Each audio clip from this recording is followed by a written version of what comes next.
Qsports. I'm Udu Gajaga, and thank you for joining us. Deep apologies for the late start of the program, and we're going to talk exclusively about the Gambia's World Cup qualification chances. The Gambia played against Kenya. It was a home game, played away from home. It was played in Abidjan at the Alassane Ouattara Stadium. The match ended 3-3. You wouldn't think what was happening. You wouldn't imagine the scoreline, because the Gambia took a 2-0 comfortable lead at the time, and then it was leveled 2-2, later 3-2, and then eventually with the last kick of the game. But to get the gist of it, let's get the match details on this match report.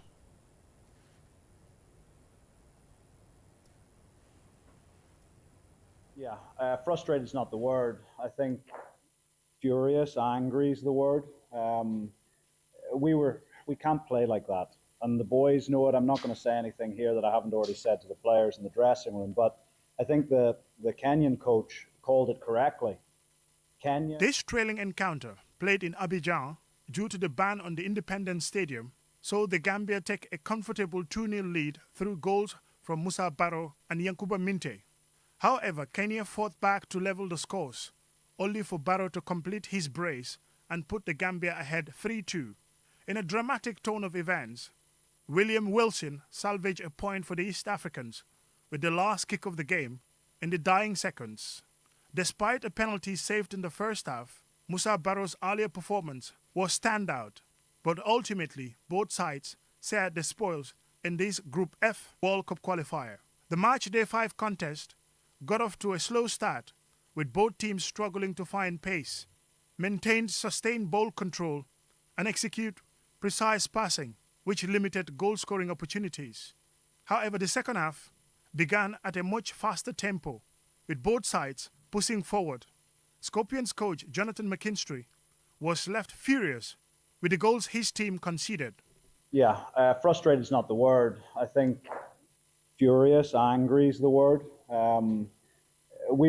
We can't play like that, and the boys know it. I'm not going to say anything here that I haven't already said to the players in the dressing room, but I think the Kenyan coach called it correctly.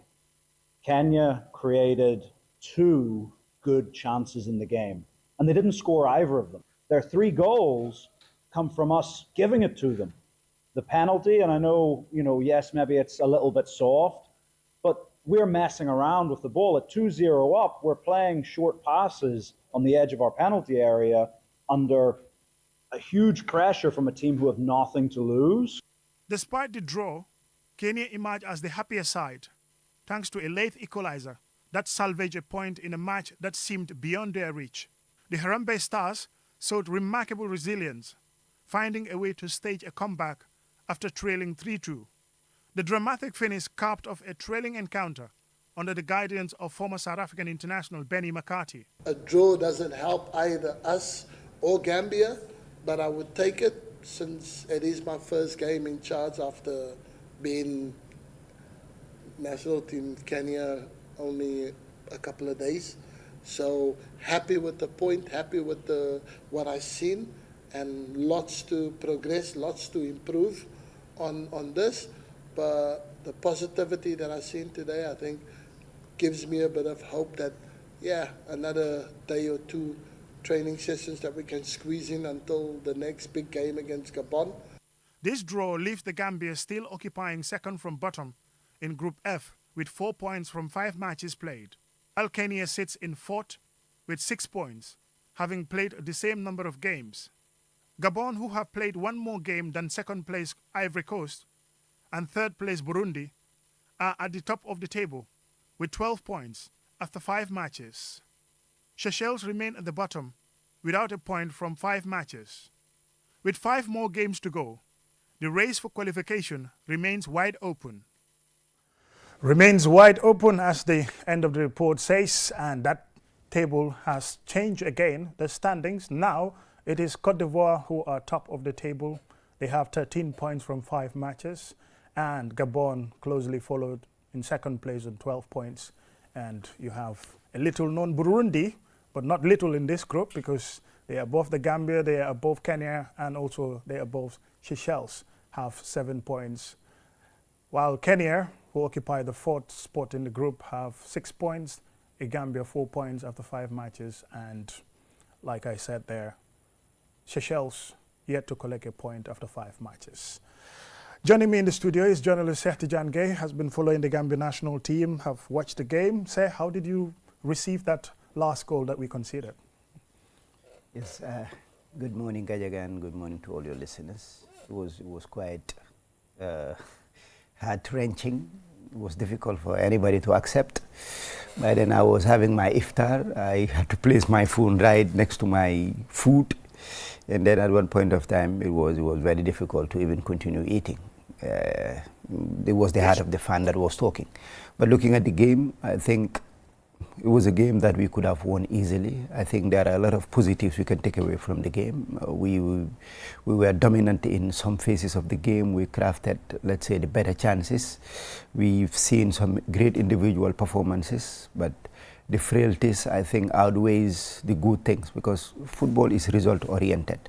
Once there is something so dramatic that happens negatively at the end, the tail of the game, it of course wipes out all the good things, and that is what exactly happened. Everybody felt that it was more or less like a defeat than a draw. If we should have come from behind and equalized 3-3, then it would have looked like a win rather than more than a draw. But it is the reverse, and we can take a lot of things. I'll always remain requoting myself on this. I have the belief that naturally Gambian players are luxury players. Most of them are luxury players. What I mean by luxury players in quotation is they always want to play with the ball, but without the ball, they don't want to work hard. You are a great advocate of this thing. All the time you ask the coach about it, that the modern game demands a lot more than just being able to play. But if you look at the game, what happened yesterday, what happened on Thursday, you will see great reminiscence of these things that we always talk about. For example, if you take most of our top performers, take Minte for example, take Fadera for example, they play wing back for Brighton and Como respectively, and they have to sift in a great deal of work for them to be starters or for them to play in those kind of situations. Is the coach telling them something different? I'm not sure. But if you look at our team, if you look at most of our players, particularly the forward players, the amount of tracking back they do, the amount of efforts they put in defending is not up there compared to what they do in their respective teams. That is the hard fact. Respective clubs, that is the hard fact. If you look at the second goal, when we conceded the second goal, the third goal rather, all right, there were some players in our box, but I couldn't understand at that point of time, 3 or 2 forward players were ahead of the ball waiting to counter. What are you doing there? Some seconds to play. Track back and defend properly. If you look at the second goal that we conceded, at one point of time, the player needed to even take a card. Right? The holding midfield player needed to take a card for the situation. Yes, yeah. Yes, make a tackle, or just hold on to the player, get a card for that. But overall, I think I can make so many examples of how we lack certain attitude in tracking back, and it will always take us back to Tom. A lot of things Tom was doing was not in favor of majority of Gambians or the average Gambians. But if you inherit a team, McIntyre said it the other time, if you inherit the team, you inherit the strong points. I think some of the strongest points that he needed to inherit from Tom is the work attitude. Because we've seen times without numbers, luxury players that comes to Tom's games, you play very well. But if you don't track back, if you don't defend well, you will not play again. We've seen example of Ali Sow at one point of time. In that game against Togo, Tom was very furious about him. It took him a lot of time before calling him again. I witnessed Alassane Mane here played a very good game, but he was passing most of the time laterally instead of horizontally. It took a long time before he started playing again. I'm not saying sometimes you have to punish the players for these things, but what I'm saying is if a player refuses to track back, it is the onus is on the coach to make the player understand that you are very good with the ball, you do these things for us, but you have to do the defensive phase, because the modern football is beyond only talent. There are all the teams that you see in the world, they would have 11 players behind the ball when they defend. You don't have to have 6 or 5 players behind the ball. When you do that, you are outnumbered and you are punished. So all these things put together make us very, very vulnerable. It's the work effort, and you come back to the defensive shape. The last goal we considered is a set piece again. How many times we concede from it? It's a long throw, it's a set piece. It's a set piece, sure. Sometimes it is about the first ball and the second ball. The coach knows these things better than us.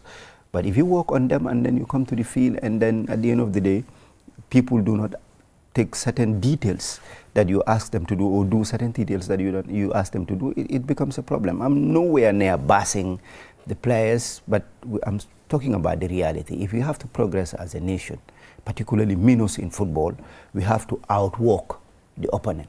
Absolutely. If you don't outwork the opponent, there's no way you're going to win. Look at Real Madrid, how big Real Madrid is. Sometimes you watch their games, they spend most of the time defending at their own half and play based on counter-attacks. And individually, Real Madrid, in terms of player value, they outvalue most of these clubs. But when they played against Man City, when they play against Barcelona, even if they lose, they have to sit back. That's the ethic of working hard in modern game. It is not about only what you do with the ball. It's about what you do without the ball. But it goes back to the coach.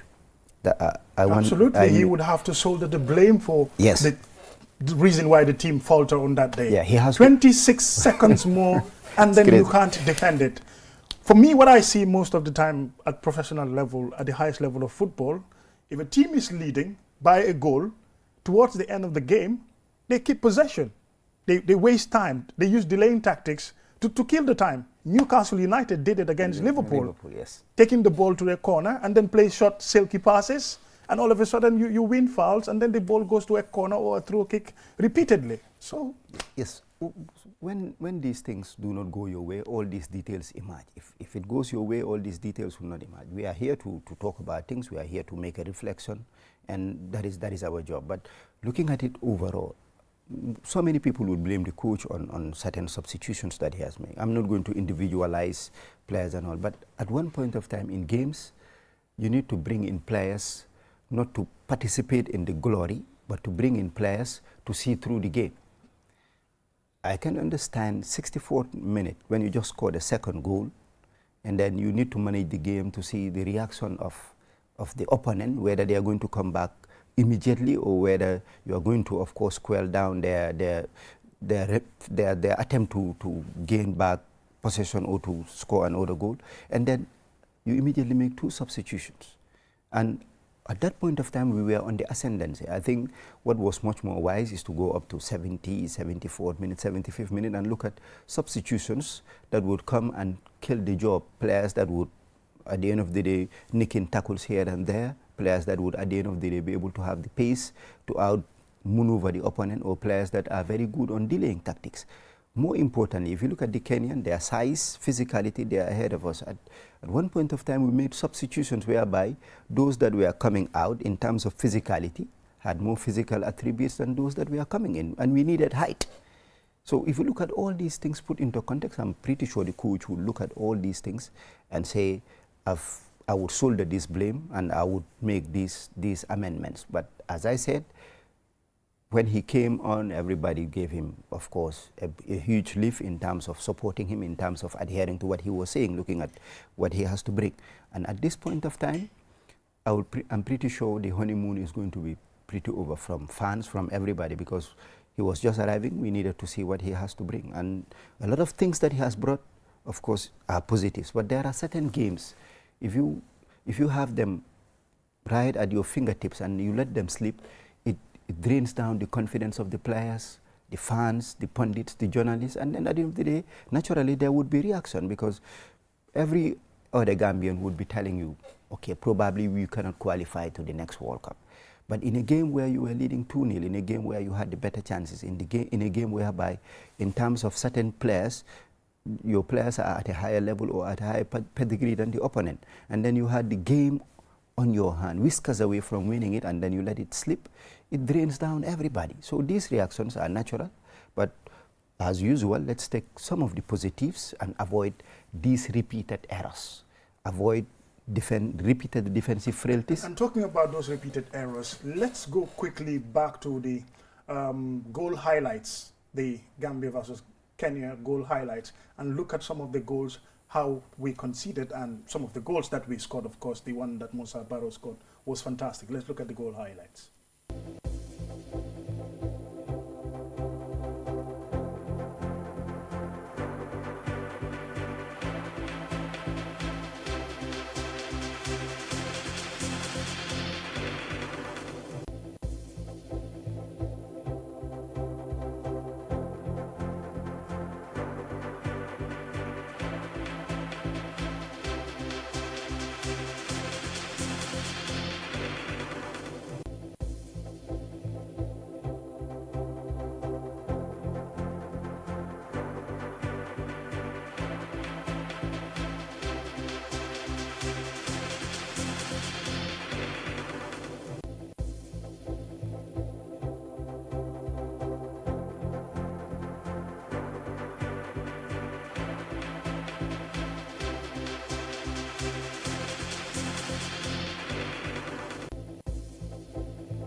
So you've seen some of the goals there. Say you were talking about the lack of tracking back and also how poor the defense is in terms of setup.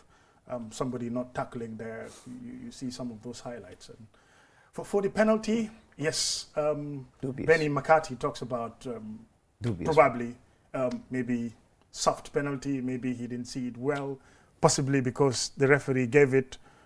The Gambian player was behind the player, so any kind of a push or a little bit, yeah. Initially, my initial thoughts were, why would you touch him? Just allow him to go. He's already get past you. Yes, all these things at the end of the day, as I said, if the result is not positive, you will always ponder on these things. But let's not forget we have done a lot of good things. If you look at for the first time in a long while, I'd see the Gambia set up in a back three formation, whereby you had, maybe a lot of people did not notice that, but a lot of time in the game we were playing more or less like a back three, whereby Joseph and Fadera were doing a lot of work in the wing backs. And if you look at the second goal, it was good interchange of play. Joseph, of course, went up, and then he whipping a very good cross that, of course, at the end of the day, Musa Barrow got, Minte got at the end of it and then scored a very good goal. So we did a lot of good things. But let's also, maybe fairly on the coach, let's look at the defensive setup. We've talked about the fact that Omar Colley have served us well, but his age is catching up with him. Lack of playing time is catching up with him. With Idrissa Cisse, we've seen him at one point of time, his partnership with James Gomez. Some couple of games they played together, they were very steady because both of them have aerial abilities and they help us in a lot with set pieces. We are no longer seeing Idrissa. James is not part of the setup this time around. Sirif have returned for the longest while. If you take this, the stats in terms of appearance of Sirif and Mumudu Lion Jai, both of them I think would not have 5 caps all of put together, or 7 caps, both of them put together. So all these things put together, we have issues in defensive setup. But I think it's high time the coach now identify players who can fit into his system and build up the defense around those players, because national team is different with club teams. You have barely 3 or 4 days with these players before you play your first official game. So it's high time, even some of these players, if they're not playing regularly with their clubs, but you build up the team around them, particularly in defense, you don't have a lot of time. In midfield, I personally have seen something in Abubakar Bari, Mahmoud Bajo that have really convinced me that these 2 young lads have to be the evolution of our midfield, maybe with Ibu Adams, maybe with somebody else. That's my take. And the 2 games that they've played together, when they came in against Comoros, when they started together against Tunisia, when they started together against Kenya, I personally have seen enough, a lot of Gambians have seen enough. So all these things, the coach have to put them into context, build up the team around certain people, even if they are not playing regularly, but let's say their performances and their profile have them earned them the right to continue developing with this team. Take, for example, Uruguay. Take, for example, Colombia. All these teams, you would see virtually the same faces. Even Argentina. Argentina, yeah, the same thing. Yeah. The same faces. Can you imagine James Rodriguez is still playing for Argentina? For Colombia. For Colombia. Yeah, with all the... Yeah, because you build up a team around certain people and they understand the setup. They bring in a lot of experience. I'm nowhere near saying if somebody is good enough, don't give him the time. But it's time now. These World Cup qualifiers should be a possibility, an opportunity for us to build up a team that is solid enough, cohesive enough, so that when we come to the next AFCON qualifiers, we would be there not to struggle, but there to qualify, because that is a minimum requirement for Gambia. I am afraid of lack of continuity with a coach. Yes, mistakes happened in this game, especially defensively. We conceded those bad calls, especially the last one, somebody not doing their job. So if you had to go, now you're playing against Cote d'Ivoire on Monday, you change the team again, maybe 3 or 4 players. That's something I am kind of insinuating. Probably I might be wrong, but I'm sure there would be some changes again. So you can't be using the national team every other game as if you were on a kind of a trial. You're on a recruitment. I think there should be some stability in the team. Yeah, I think fair enough to the coach. At one point of time, any good team would go through these processes, problems. It happens, but of course, at one point of time, the coach have to be firm enough to show us that even despite the fact that the results are not favorable to us, but we are on the right track. Sometimes we see some of these things, sometimes we don't. And you've pinpointed something very important. I can remember the press unveiling, the unveiling of the team. You asked him about certain players not doing their job, and he was like, there was a player that did not do his job properly against Comoros, and in the pre-game analysis before Tunisia, he made the player understand that he didn't do his job. That is exactly what he needs to do. It is not about shaming the player, but video analysis tell this player X, Y, and Z, you did not do this job.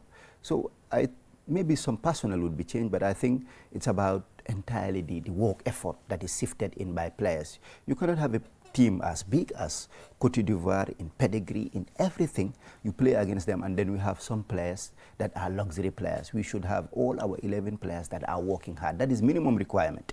If the coach is not being able to get these things out of the players, then I'm sorry, in the long run he is going to fail. And if the players are not ready to do this, any coach that comes to coach the Gambia, you would either sift them out or you will not have good results. No wonder in the last press conference that I asked him questions about attitude. Is this an issue in his team, and how is he going to address it? He says, yes, it might happen occasionally, but the classical example that you gave there, maybe against Comoros, a player. But I see these things, not only a single player, so many of them, especially the forward players. Yeah, sometimes, well, I think we get flagged from the public about why don't we name and shame players. But basically, that's not the goal. The end goal is to develop this team and get us the desired results. But individually, you could see certain efforts, you could see some mistakes. But football is a team play, so you see a lot of that. Well, when it comes to the coach's reaction, you would see he's furious. Let's start with that. Jonathan McKinstry. Very furious, of course. Performance. Frustrated is not the word. I think furious, angry is the word. We can't play like that. And the boys know it. I'm not going to say anything here that I haven't already said to the players in the dressing room, but I think the Kenyan coach called it correctly. Kenya created 2 good chances in the game, and they didn't score either of them. The first one was the captain's chance that he headed past the far post, which normally would be a goal for him in the first half from the cross. And in the second half, when the game is 2-2, they have again the ball into the box, and our goalkeeper, Georgiou, makes a top-class save, and we get it away. Those were the 2 created chances that Kenya did in the game. Their 3 goals come from us giving it to them. The penalty, and I know, yes, maybe it's a little bit soft, but we're messing around with the ball. At 2-0 up, we're playing short passes on the edge of our penalty area under a huge pressure from a team who have nothing to lose, and we give the ball away and they get a penalty. The second goal, we stand off, we don't press someone who's 25 meters from our goal, and yes, it's a beautiful goal. He scores a beautiful goal in the top corner. It's great technique. No shots, no crosses from around the box. We've got to sacrifice. And then the final goal is like Eric Ouma actually, I think if he's honest and you watch the video, it slips out of his hand. The throw-in slips out of his hand and spins up in the air in almost a little bit of an unnatural fashion, and we almost lose it in the floodlights, don't clear it, and it's a goal. And so none of the 3 goals, look, they scored the goals. Yes, you've got to put the ball in the back of the net. But they were not great created goals. And so we have beaten ourselves today. Like, I know it's a draw, but we have beaten ourselves today. We created chances. We scored some nice goals. But we also had other chances. Omar Colley broke into the box on one occasion. Yankuba Minte had another couple. I think Ali Sow had a good one in the first half. We obviously miss a penalty as well. And so it's one of those games that we can't score 3 goals. We can't go 2-0 up and then 3-2 up and not win the game. And when I say it's not good enough, it's not good enough from everybody. It's not good enough from players who play at a very high level of the game, but it's not good. Yes, it's not good enough. That's another performance. Yes, he talks about some of the defensive problems previously in interviews, that he inherited a team that has conceded a lot of goals. In the last qualifiers during Tom's time, we scored 7 goals and conceded 7. In his first qualifiers in charge, in 6 matches, we scored 6 goals and conceded 6. So defensively, we're 0 still. We haven't improved. And in terms of that goal scoring opportunities, again, we've seen first chance the Gambia had in the first half, penalty, Musa Barrow, goalkeeper saved. This is his third penalty miss. He's the team's talisman, of course, no doubt. He plays well in terms of goal scoring. You look at the beautiful goal that he scored, and also the second one also wasn't a bad one. But penalties, if you kind of lose confidence a little bit, especially you lose 2 penalties subsequently, because this, like even the other time also, he lost the penalty. What do? Do you change the player? Of course. Oh. If you look at his penalty stats, he's taken 5 penalties. He have taken 5 penalties, scored 2, missed 3. Missed 3. Yeah. So the fact of the matter is somebody have to take up the penalty responsibility duties as at now, because he missed more than he has scored. So somebody should step in, take the penalties. Maybe with time, if he recovers his, I will not even say confidence, because Musa never lacks confidence, but maybe as time goes on, he would return back to penalty duties. But as at now, if I were the coach, he needs to designate somebody as our first penalty taker, second, and maybe Musa would come third as at now.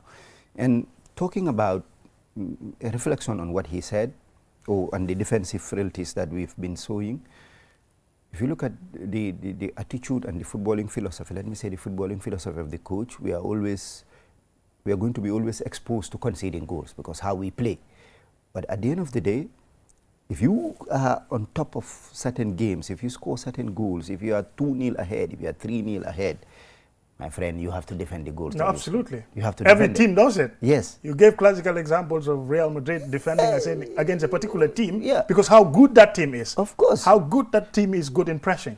But if you are all honest enough, we've seen most of our players, particularly forward players, the defensive shift they put in is very minimal. And we have to say these things, because if we have to move forward as a footballing nation, these are things that we should not negotiate with. Look at Nigeria, for example. You can say a whole lot of things about Nigeria, but when the team decides to put in a shift, they do that. Rwanda, Nigeria, Osimhen, how great! I watched them yesterday. Look at the amount. When they lose the ball, especially in the opposition, have Osimhen tracks back all the way. You know, help in defending corners. You need that. You need that, and that is the highest level in football. You have to. That's what exactly we need. If not, we can score the goals. We can play some beautiful moments of the game. But at the end of the day, the most important stat will always elude us. The modern game is not about a team being dominant for let's say 90 minutes and win the games. The modern game is about moments.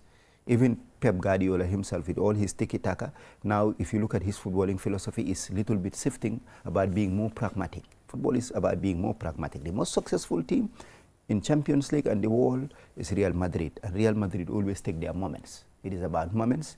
And those moments, you have to back it up with a lot of hard work, with a lot of effort. Look at all our top players. I've given classic examples. With their respective clubs, they put in a lot of shift.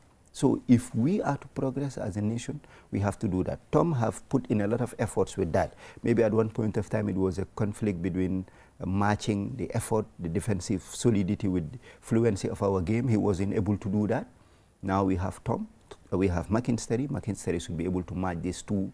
That is, of course, playing the brilliant, fluent football, but efforts, defensive solidity, and of course the generosity from all the players. If not, we will not progress as a footballing nation. And watching yesterday, Ivory Coast playing against Burundi in that game, difficult game for them. They scored early in the game, but towards the end, Burundi almost equalized. So it leaves the group still wide open in terms of points. But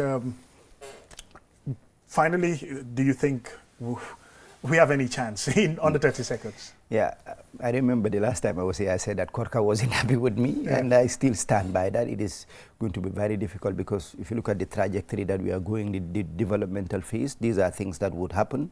But what I want to see is a solid team, a pragmatic team, a team that have personnel that I'm pretty sure could develop with the team and improve us, even if they have frailties right now, even if they're inexperienced, but in the future they're going to be up there. So that the next African Cup of Nations, I don't want to have that pressure of not qualifying or going up to the last game whereby we need a draw here and there. out of 24 teams, with our pedigree, with our level, with the couple of players, the amount of players that we have playing at the highest level, we should be able to build a very solid team that should compete to get out of the group phase in the next AFCON, not to have problems of qualifying. And maybe, let's say, the next World Cup qualifiers, we would see where we stand. We will see where we stand.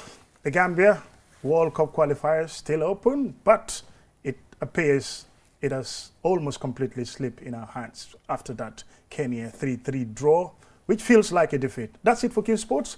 See you next week at the same time. Bye.